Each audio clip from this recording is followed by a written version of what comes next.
Aravind tax நேயர்களுக்கு அன்பான வணக்கங்கள். இன்னைக்கான எபிசோடுடைய ரெண்டாவது ப்ரோமோ போட்டிருக்காங்க. இந்த ரெண்டாவது ப்ரோமோல விஜய் சேதுபதி அவர்கள் வந்து ஒரு கேள்வி கேட்குறாருங்க. அதாவது இந்த வாரத்தில் ஏகப்பட்ட சம்பவங்கள் நடந்திருக்கு. டிடிஎஃப் டாஸ்க்ன்ற பேரில் ஒரு சம்பவமும், வெளியில் எவிக்ஷனில் ஒருத்தவங்களை வெளியில் அனுப்பணும் அப்படின்னு சொல்லி ஒரு சம்பவமும் நடந்திருக்கு. ரெண்டுமே நினைச்சபடி நடக்க போறதில்ல அப்படிங்கிற ஒரு விஷயம் இருக்குல்ல, அது எத்தனை பேர் ஒரு ஏமாற்றத்துக்கு உண்டாக்கும்னு நீங்கள் நினச்சி பார்த்தீங்களா?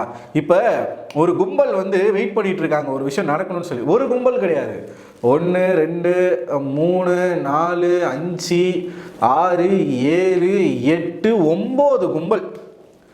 ஏன்னா டாப் 10 கண்டஸ்டன்ஸில் 9 பேருக்கு எல்லாருக்கும் ஃபேன்ஸ் இருக்காங்க. அதில் ஒருத்தவங்களை தவிர்த்து மீதி இருக்கக்கூடிய 9 பேர்களுடைய ஃபேண்டமும் வெயிட் பண்ணிக்கிட்டு இருந்த ஒரு மொமெண்ட். அது நடக்கலைன்னா எவ்வளோ பெரிய டிசப்பாயின்மெண்ட்டாக அவங்களுக்கு இருக்கும். அவ்வளோ பெரிய மரண மொக்கையை வாங்கியிருக்கிறாங்க. அதை அடுத்த வீடியோவில் தான் சொல்லுவேன், இந்த வீடியோவில் நான் சொல்ல மாட்டேன். ஏன்னா சஸ்பென்ஸ்லேயே சாவுங்கடா அப்படின்ற மாதிரி ஒரு எண்ணம் எனக்கு வந்துருச்சு. இந்த 9 என்னவா இருக்கும் நிறைய பேருக்கு தெரிஞ்சிருச்சு. இது வந்து மறைக்கிறதுக்கு ஒன்றும் இல்லை. இருந்தாலும் அதில் இன்னும் சுவாரஸ்யமான விஷயங்கள் ஒளிஞ்சிக்கிட்டு இருக்கு. அது எல்லாமே பார்க்கணும் அப்படின்னா எல்லாருமே அடுத்த வீடியோ மறக்காமல் பாருங்கள். ஸோ இந்த வீடியோவில் ப்ரோமோ பற்றி நம்ம பார்ப்போம், சரிங்களா? ஏன் பில்டப் கொடுக்குறேன்னு தெரியுமா? ஒரு ஹைப்புக்காக தான், வேற ஒன்றும் இல்லை. ஸோ இந்த ப்ரோமோவில் என்ன காட்டியிருக்காங்க அப்படின்னு பார்த்தீங்கன்னா, விஜய் சேதுபதி அவர்கள் இந்த வீட்டுக்குள்ள ஒரு கேள்வி கேட்குறாரு. டிக்கெட் ஃபினாலே யாருக்கு போகக்கூடாதுன்னு நீங்கள் நினச்சிங்க அப்படின்ற ஒரு கேள்வியே கேட்குறாங்க. ஸோ ஒவ்வொருத்தரும் ஒவ்வொருத்தருடைய பேரை சொல்லிக்கிட்டு இருக்காங்க. மஞ்சரி, நம்ம சௌந்தர்யா, இவங்கெல்லாம் என்ன சொல்கிறாங்கன்னா, ராணுவுக்கு போகக்கூடாதுன்னு நினச்சேன் அப்படின்னு சொல்லிட்டு சொல்கிறாங்க. அப்போ சௌந்தர்யா ஒரு காரணம் சொல்கிறாங்க, விளையாடாமையே அவனுக்கு வந்து பாயிண்ட்ஸ் போகிறது வந்து அவன் கேட்குறான், விளையாடாமையே பாயிண்ட்ஸ் கேட்குறான், அதனால் அவனுக்கு நான் போகக்கூடாதுன்னு நினச்சேன் அப்படின்னு சொல்லிட்டு சொல்கிறாங்க. கரெக்ட், நியாயமான விஷயம்.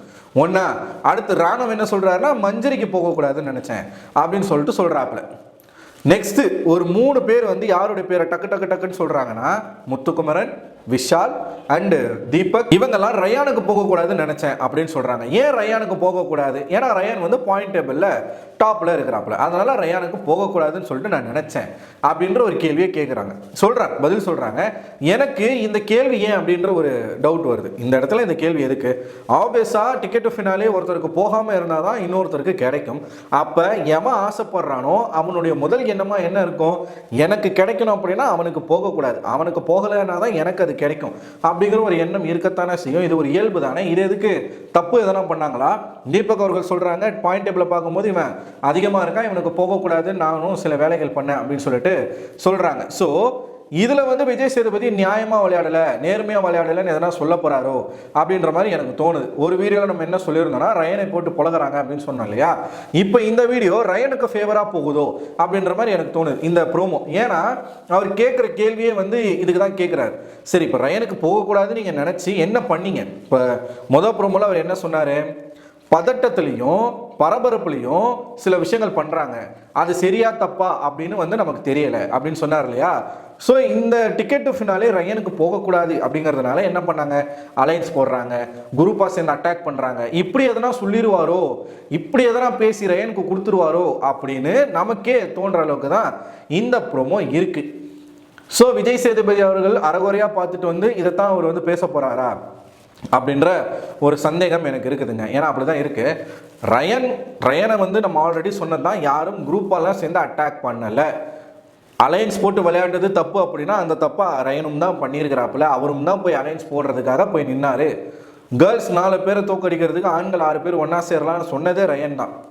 அங்கே ஒத்துக்கல அப்படிங்கிறதுனால வந்து கேர்ள்ஸோட சேர்ந்துட்டாப்புல ரயன். ஆப்வியஸா இந்த கேமுமே அந்த மாதிரியான ஒரு கேமாக தானே வச்சிருக்கிறாங்க பிக் பாஸ். இண்டிவிஜுவலாக எனக்கு என்ன புரியலன்னா, வீட்டுக்குள்ள ஒன்று செய்ய சொல்றீங்க, ரூல்ஸ்னு ஒன்று போடுறீங்க. பிக் பாஸ் என்ன சொல்றாரு? பாயிண்ட் டேபிளில் மனசில் வச்சுக்கிட்டு விளையாடுங்கன்றத அழுத்தந்தருத்தமாக அழுத்தி சொல்றாரு. அப்போ இருக்கக்கூடிய கண்டஸ்டன்ஸுக்கு என்ன தோணும்? பாயிண்ட் டேபிளில் எவன் அதிகமாக இருக்கானோ அவன் ஜெயிச்சிடக்கூடாது அப்படின்ற ஒரு எண்ணம் வரும் இல்லையா? ஏன்னா அவன் பாயிண்ட் எடுக்கல அப்படின்னா தான் நான் பாயிண்ட் எடுத்து கொஞ்சம் கொஞ்சமாக மேலே போக முடியும். அப்போ என்ன பண்ணணும்? ஆப்வியஸாக அவனை தோக்கடிக்கணும்னா என்ன பண்ணலாம்? அலைன்ஸ் போட்டு விளையாடலாம். ஏன்னா அவனும் ஒரு அலைன்ஸில் இருக்கான். அப்படின்னும் போது நம்ம அலைன்ஸ் போட்டு விளையாடலாம். இதெல்லாம் வந்து கேமில் நடக்கிற ஒரு விஷயம். இவர் விஜய் சேதுபதி ஒரு வாரம் எப்படி பேசுறாருன்னா, இறங்கி ஆடுங்க, ஏதாச்சும் பண்ணுங்க, என்ன வேணா பண்ணுங்க, அது தப்பா மாறும்போது நம்ம பார்த்துக்கலாம், ஆனால் எதனா பண்ணுங்க, சும்மா இருக்காதீங்கன்னு சொல்றாரு. ஆனால் இறங்கி ஒன்று பண்ணா ஏன் அதை பண்ணீங்கன்ற கேள்வியும் இவரே கேட்குறாரு. குழந்தையும் கிள்ளி விட்டுறீங்க, தொட்டிலையும் மாட்டுறீங்க, பாமும் வைக்கிறீங்க, நீங்களும் எடுக்கிறீங்க. பிக் பாஸ் இப்படியும் சொல்றாரு, இண்டிவிஜுவலாக விளையாடணும், அலைன்ஸ் போட்டு விளையாடக்கூடாதுன்னு ஏன் ஒரு இடத்துல கூட சொல்லலை? முதல்ல இந்த டிடிஎஃப்க்கு ரயான் தகுதியான நபரான்னு கேட்டால் கிடையாது. அவனே ஃபவுல் பிளே விளையாடி பொய் சொல்லி ஃபவுல் பிளே பண்ணி ஜெயிச்சிருக்கிறாப்புல. நீங்கள் முதல்ல என்ன பண்ணணும்னா அந்த டிக்கெட்டு ஃபினாலவே அவர்கிட்ட இருந்து பிடுங்கணும். அப்போ ட்விஸ்ட் இருக்குன்னு ஒன்று சொன்னீங்களா, அது என்ன ட்விஸ்ட்டு அப்படிங்கிற ஒரு கேள்வி எழும்புதா இல்லையா? என்ன ட்விஸ்ட் நீங்கள் கொடுக்க போறீங்க அப்படின்ற ஒரு குழப்பத்திலே மக்கள் இருக்காங்க. ஸோ என்னை பொறுத்த வரைக்கும் இந்த ரெண்டாவது ப்ரோமோ பார்க்கும்போது ரயானுக்கு ஃபேவராக விஜய் சேதுபதி பேசுவார் போல. முத்துக்குமரனை போட்டு பொழக்க போறாரு. முத்துக்குமரனை பொழக்கணும். ஏன்னா இந்த வாரங்களில் முத்துக்குமரன் ஏகப்பட்ட தவறுகள் பண்ணியிருக்கிறார். ஏகப்பட்ட தவறுகள், 1-2 கிடையாது. அவர் இந்த வாரம் முழுக்க அவருக்கு பயங்கரமான ஒரு டவுன்ஃபால் தான் முத்துக்குமரனுக்கு. பிளான் பண்ணுறன்ற பேரில், ஸ்ட்ராட்டஜி அப்படிங்கிற பேரில் ஒரு விஷயத்த பண்ணுறாரு, அதில் அவருக்கே பேக் ஃபயர் ஆகுது. ஆனால் அதை எல்லாரும் கண்டுபிடிச்சி அதை எக்ஸ்போஸ் பண்ணாங்கன்னா அதை ஒத்துக்கிறதும் இல்லை. தன் மேலே இருக்கக்கூடிய குற்றங்களையோ தன் மேலே இருக்கக்கூடிய குறையோ ஒரு நாளும் ஒத்துக்காத, கொஞ்சம் கூட அக்செப்டன்ஸ் இல்லாத ஒரு பர்சன் முத்துக்குமரன். அது வந்து ஆப்வியஸாக நமக்கு தெரியும். ஒரு இஷ்யூ நடக்குது அப்படின்னா அதை பேசணுமா, முடிச்சோமா, அடுத்த கட்டத்துக்கு போகணுமான்னு இல்லாமல் 2 நாள் 3 நாள் வரைக்குமே ஒரு விஷயம் பேசிக்கிட்டு இருக்காங்க. இன்னைக்கு அந்த வீட்டுக்குள்ளே தயிராலையும் பிரெட்டாலையும் பிரச்சனை போய்கிட்டு இருக்கு. இன்னும் வரைக்கும் அதை பேசிக்கிட்டு இருக்காங்க. ஸோ இந்த மாதிரி நிறைய விஷயங்கள் வந்து முத்துக்குமரன் மேலே மிஸ்டேக்ஸ் இருக்கு. இருந்தாலும் கேம்னு வரும்போது அந்த கேமில் அவங்க போட்ட ஸ்ட்ராட்டஜி அந்த கேமை ஒத்து தான் இருந்துச்சு. ரூல்ஸ்க்கு அகைன்ஸ்டாக இல்லை. யாரும் ஒருத்தரை பிடிச்சி 10 பேர் அட்டாக் பண்ணி விளையாடல. விஜய் சேதுபதி அப்படி கேட்பாரே, ஆனால் முதல்ல நீங்கள் கேட்க வேண்டியது ரயன் பண்ண அந்த ஃபவுல் ப்ளே பண்ணி டிக்கெட் ஃபினாலே வின் பண்ணியிருக்கிறார். அதை முதல்ல நீங்கள் ரத்து பண்ணணும். 4 பாயிண்ட். அந்த 4 பாயிண்ட் அவருக்கு நீங்கள் ரத்து பண்ணிங்கன்னா அவரை தாண்டி டிசர்விங்கான ஒரு பர்சனுக்கு அது போகும். மஞ்சரிக்கெல்லாம் கிடைக்கிறதுலாம் தப்பே கிடையாது. மஞ்சரிக்கெல்லாம் கொடுக்கலாம். ஒரு பொண்ணாக இருந்து இவ்வளோ தூரம் அவங்க வந்து வைல்ட் கார்டில் வந்து இவ்வளோ ஸ்ட்ராங்காக விளையாடி இருக்காங்க. நீங்கள் தாராளமாக கொடுக்கலாம். ஸோ இந்த ப்ரோமோவில் எனக்கு தெரிஞ்சபடி ரயானுக்கு சப்போர்ட் இருக்குன்னு நான் நினைக்கிறேன். நம்ம பார்ப்போம் என்ன நடக்குதுன்றதை பார்ப்போம். அடுத்த வீடியோ தாங்க நான் பேசணும்னு ரொம்ப ஆர்வமாக இருக்கேன், ரொம்ப ஆவலாக இருக்கேன். அடுத்த வீடியோவில் உங்களை வந்து சந்திக்கிறேன். ரொம்ப ஃபன்னாக இருக்கும் போது வந்து பாருங்கள். பல பேருடைய கதறல் நான் சொல்கிறேன்ல, பொதுவாக யாராச்சும் நம்ம கண் முன்னாடி ஒருத்தவங்க அழுது கதறினாங்கன்னா நமக்கு என்ன இருக்கும்? அழுக வரும், நமக்கு ஃபீல் பண்ணுவாச்சோ அப்படின்னு நம்மளும் கொஞ்சம் ஃபீல் பண்ணுவோம்ல. ஆனால் இவங்க அழுகிறதுலாம் நமக்கு சிரிப்பு வருது.